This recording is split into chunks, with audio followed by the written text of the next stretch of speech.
Salamım yetir yarıma, sevgilim mehribanıma.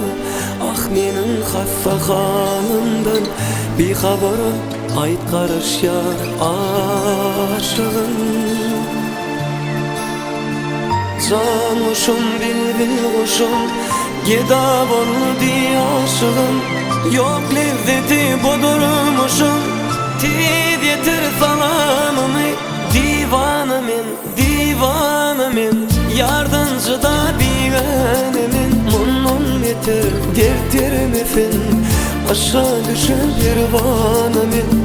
Ay aşığım Mecnun bolup, karış yar divana bolup.